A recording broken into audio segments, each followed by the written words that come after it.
그게 이제 생식기 크기가 크면 클수록 불리하다. 근데 이것이 그렇게 단순한 문제가 아닌 게요. 고대 이제 그리스를 예를 들자면은 플라톤이나 소크라테스가 동성애자였다.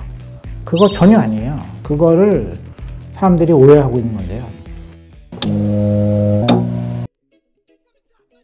저도 그 여행했을 때 보고 느낀 건데요. 조각상을 보면 남자가 굉장히 근육도 멋있고 비율도 좋은데 생식기는 이렇게 되게 작거나 아니면 뭐 별로 볼품 없이 이렇게 만들어져 있더라고요. 저는 어떻게 생각했냐면 고대에도 이런 거를 좀 제대로 만들기는 좀 거시기했나 보다. 그런 느낌이었는데 그건 정말 느낌이었고 나중에 알고 보니까 전혀 그런 게 아니고 그거는 전쟁에서 생식기가 작을수록 효율적이기 때문에 만든 거래요. 그러니까 그 남자가 전쟁에 나가야 되는데 생식기가 너무 크면은 전투하는데 방해가 된다는 거죠. 그러니까 어떻게 얘기할 수 있냐면 이거 비유가 적절한지 모르겠는데 보통 조폭들이 머리를 빡빡 밀고 있잖아요. 그 이유가 싸울 때 머리채를 잡히면 안 되기 때문이라는 거예요. 그래서 진짜로. 그러니까 뭔가 잡히면 불리하거든요. 고대 그 남성들은 전쟁에서 잘 싸우는 것이 굉장히 중요한 일이었는데 그게 이제 생식기 크기가 크면 클수록 불리하다. 이렇게 본 거죠. 그러니까 작을수록 효율적이다. 그 당시에서는 그 마땅히 갖춰야 될 덕목 같은 것이었다는 거예요. 근데 이것이 그렇게 단순한 문제가 아닌 게요. 고대 이제 그리스를 예를 들자면은 그 성인 남성, 그러니까 성인 남성이라는 건 자유인이고 남성이고 시민이라는 거예요. 근데 그런 사람들은 사회적 지위가 있잖아요. 엘리트니까. 근데 세 가지를 수행했어야만 한대요. 사회적 의무로서. 그 첫 번째가 지금 말씀드린 전쟁. 그러니까 전쟁이 나면은 이 사람들이 나가서 싸워야 돼요. 그러니까 아무나 전쟁에 나가서 싸우는 게 아니에요. 노예는 전쟁에 나가서 싸울 수가 없어요. 여자도 싸울 수 없어요. 어린이도 싸울 수 없어요. 그러니까 소크라테스가 전쟁에 나가서 싸우는 기록이 여러 번 나오거든요. 그 얘기는 무슨 뜻이냐면 소크라테스가 자유시민이었다 이런 거예요. 엘리트였다. 또 두 번째가 정치예요. 정치. 그러니까 정치를 할 때 민주주의라고 해도 지금처럼 모든 사람이 투표권을 행사하는 게 아니라 성인 남성 시민만 투표권이 있어요. 여성이라든가 여자는 시민이라 할지라도 투표권이 없어요. 정치에서 민주주의라 해도 그 참여하는 권리, 투표할 수 있는 권리는 엘리트들만 갖고 있는 거예요. 성인 남성 시민만. 성인 남성 시민이라는 것은 그 사회에 있어서의 특권이에요. 엘리트. 근데 이 사람들이 그것만 갖고 있었던 게 아니라 섹스에 있어서도 그 특권을 갖고 있었어요. 그게 우리가 지금 생각하는 것과 전혀 다른 거예요. 플라톤이나 소크라테스가 동성애자였다. 그거 전혀 아니에요. 그거를 사람들이 오해하고 있는 건데요. 그거는 지금 우리가 갖고 있는 개념이에요. 현대 개념. 고대에는 그런 개념이 없었어요.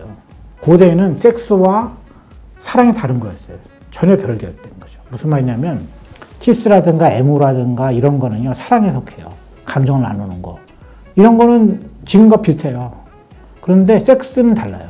지금의 섹스는 상대방을 우리가 생각하는 거잖아요. 상대방의 감정이라든가 상대방의 쾌락이라든가 그다음에 공감이라든가 이런 거를 배려하는 것이 그 섹스잖아요. 같이 하는 행위. 근데 고대 그리스에서는 섹스와 사랑은 다른 것이었고 섹스는 그 사회적인 수행 이런 거였어요. 그 지위를 가진 사람이 갖고 있는. 예를 들어서 아까 얘기했던 전쟁과 정치와 같은 것이었어요. 그래서 여기 규칙이 있어요. 그러니까 요즘 말로 얘기하면 갑과 을이 딱 정해져 있는 거예요. 갑이 성인 남성이에요. 을은 누구냐? 성인 남성이 아닌 모든 존재예요. 여성, 어린아이, 노예, 이민자가 을이에요. 권력이 없는 사람들. 그런데 섹스는 뭐냐면 권력 확인 수단이에요. 그러니까 성인 남성이 있잖아요. 그 시민이 을인 사람 모두와 섹스할 수 있어요. 여자다 이렇게 생각하는 게 아니에요. 그냥 을인 거예요. 을. 권력이 없는. 그리고 그거를 행하는 것이 의무예요. 왜냐하면 얘기한 것처럼 전쟁, 정치와 똑같은 거예요. 이게. 문제는 뭐냐면요. 그 역으로 성립하면 안 된다는 거예요. 그 질서에 어긋나는 거예요. 성인 남성이 그러니까 관통을 당했다. 그러면은 그거는 그 사회의 그러니까 규칙에 질서에 어긋나는 거예요. 그러면 이렇게 보면 뭐 플라톤이 그러면 젊은 그 남자랑 섹스했다면 그럼 동성애 아닌가? 전혀 아니에요. 그러니까 이성이나 동성이나 이런 문제는요. 근대 이후에 생긴 거예요. 지금 우리가 생각하는 거는. 당시는 그런 개념이 없었다는 거예요. 권력자와 권력이 없는 사람. 간의 문제였다는 거죠. 그래서 제가 이런 주제를 고르는 거는요, 우리가 생각하는 것은 지금의 기준이에요. 단순히. 다른 게 없어요.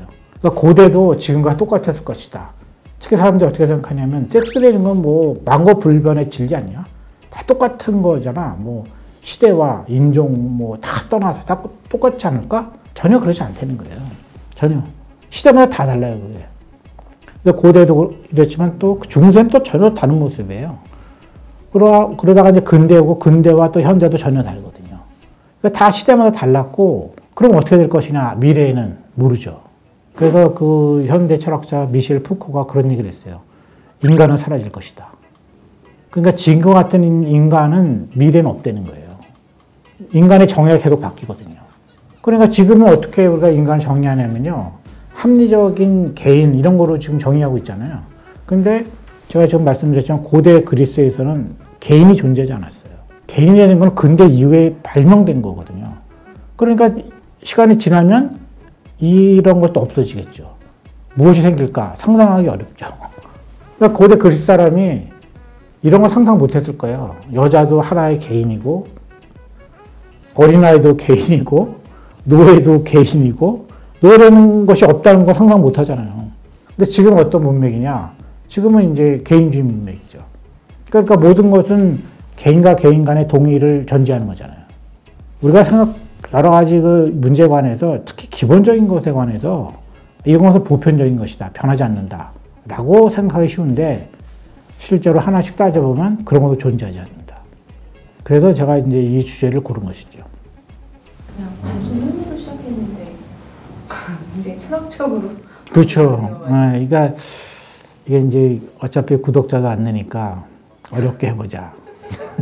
낚시였나요?